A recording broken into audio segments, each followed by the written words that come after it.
क्योंकि कांग्रेस जो है उसने हमेशा आम जनता की बात उठाई है। जो व्यक्ति गरीब है, जो व्यक्ति अंतिम पंक्ति में बैठा हुआ है, उसको आगे लेके आने की बात करती है। जो जनता जो है वो आज भाजपा से बिल्कुल रुष्ट है। उसका सबसे बड़ा कारण है अनुराग ठाकुर जी। अनुराग ठाकुर जी से ये सवाल करना चाहता हूँ कि क्या आप राहुल गांधी और सोनिया गांधी या गांधी परिवार को कोसना और मोदी जी के मामले में नमो नमो करना हर वक्त, यही आपका काम है? इसके लिए मैं अनुराग ठाकुर जी से आपके माध्यम से एक सवाल पूछना चाहता हूँ कि वो एक स्टेटमेंट जारी करें कि जो एनपीएस का पैसा दिल्ली में फंसा, तकरीबन मेरे हिसाब से थोड़ा मैं इसमें सही आंकड़े जो है वो नहीं कह पाऊंगा, पर तकरीबन जहां तक मुझे पता है 9,000 करोड़ के आसपास बनता है।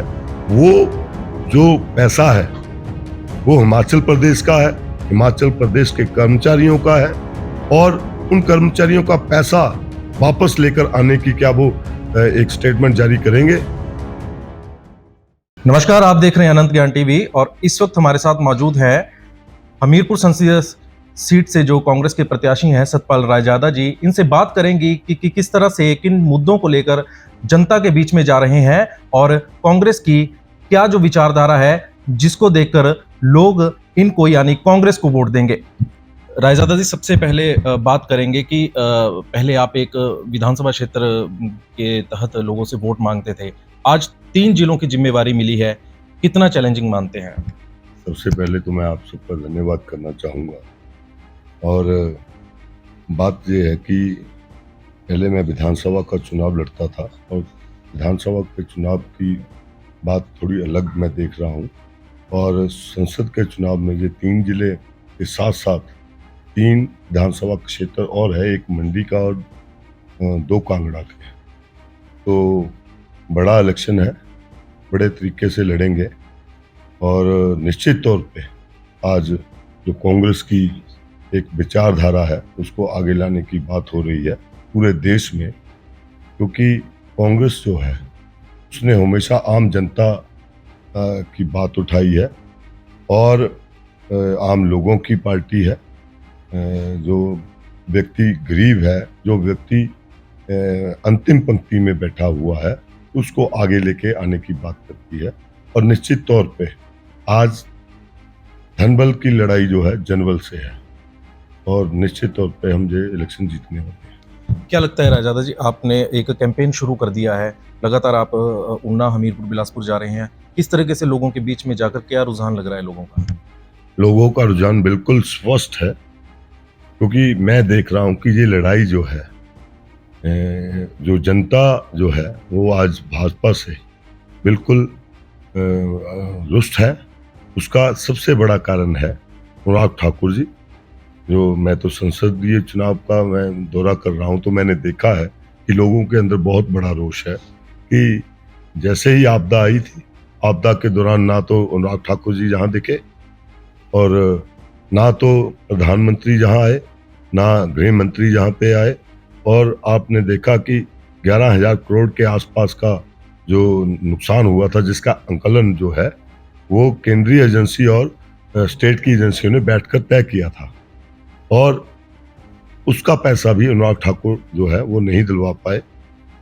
जबकि अनुराग ठाकुर को चाहिए था, और बीजेपी के जो 25 विधायक हैं इनको चाहिए था कि पहले तो बीजेपी के जो 25 विधायक हैं उनको चाहिए था कि जब सुखविंदर सिंह सुक्खू जी ने एक रेजोल्यूशन पास करके दिल्ली भेजने की बात कही और रेजोल्यूशन पास करने की कोशिश की कि हिमाचल को भी राष्ट्रीय इस आपदा को राष्ट्रीय आपदा घोषित किया जाए, ताकि हिमाचल को मदद जो है देश और विदेश से मिल सके। लेकिन ना तो विधायकों ने उस पर सिग्नेचर किए बीजेपी के, और ना जो सांसद महोदय जो हमारे हैं उन्होंने संसद में आवाज उठाई, ना मोदी जी से बात की।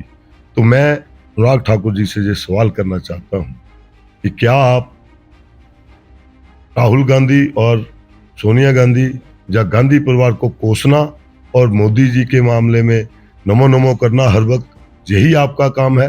क्या आपका ये जिम्मेवारी नहीं बनती थी कि आप जो है वो हिमाचल के हितों की बात करते और हिमाचल की जो लोग हैं उनके हितों की बात करते।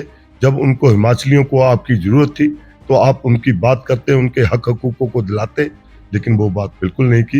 इसलिए जो हिमाचल प्रदेश के लोग हैं वो इनसे बिल्कुल रुष्ट हैं। रायजादा जी, क्या लगता है कि जो हमीरपुर संसदीय क्षेत्र है उसमें दो बड़े दिग्गज केंद्र के आते हैं, एक जेपी नड्डा और एक अनुराग ठाकुर। क्या आपको लगता है कि यहाँ पे संभव है कांग्रेस की एक जो यहाँ पे जीत हासिल करना? मैं आपको दिग्गज की बात बताऊं, दिग्गज जो इंदिरा गांधी और अटल बिहारी वाजपेयी से बड़ा भी कोई दिग्गज होगा। जब वो हार सकते हैं तो कोई भी हार सकता है, क्योंकि जनता जो है वो समय समय पर नेताओं का आंकलन करती है कि उन्होंने क्या किया है, उन्होंने प्रदेश के लिए क्या किया है, उन्होंने इस देश के लिए क्या किया है। तो वो जो दिग्गज हैं तो वो भी हारे हैं। तो निश्चित तौर पे ये आप जिनको दिग्गज कह रहे हैं, मैं तो अनुराग ठाकुर को दिग्गज भी नहीं मानता हूं। इसके लिए मैं अनुराग ठाकुर जी से एक आपके माध्यम से एक सवाल पूछना चाहता हूं कि वो एक स्टेटमेंट जारी करें कि जो एनपीएस का पैसा दिल्ली में फंसा, तकरीबन मेरे हिसाब से थोड़ा मैं इसमें सही आंकड़े जो है वो नहीं कह पाऊंगा, पर तकरीबन जहां तक मुझे पता है 9,000 करोड़ के आसपास बनता है। वो जो पैसा है वो हिमाचल प्रदेश का है, हिमाचल प्रदेश के कर्मचारियों का है, और उन कर्मचारियों का पैसा वापस लेकर आने की क्या वो एक स्टेटमेंट जारी करेंगे? क्या मैं आपसे भी गुजारिश करूंगा कि जब भी आप अनुराग ठाकुर जी से मिलिए तो उनसे ये क्वेश्चन करिए कि आप हिमाचल प्रदेश के उस पैसे को वापस लेके आने की बात करेंगे। रायजादा जी, क्या लगता है कि समय बहुत कम रह चुका है, क्योंकि ये लगता है कि कहीं ना कहीं कम समय में इतना बड़ा एरिया कवर करना कहीं ना कहीं मुश्किल है ये? जब जनता का प्यार और भगवान का उस परम पिता का आशीर्वाद हो तो बड़े से बड़े जो मुश्किल पहाड़ भी होते हैं वो भी पार हो जाते हैं। हम करेंगे और निश्चित तौर पर जीत कर आएंगे। जी, शुक्रिया। ये थे हमारे साथ मौजूद रायजादा जी। इन्होंने कई मुद्दे बताए और अनुराग ठाकुर और भाजपा पर कई सवालिया निशान भी खड़े किए हैं। अनंत ज्ञान टीवी के लिए बिलासपुर से शुभम राही की रिपोर्ट।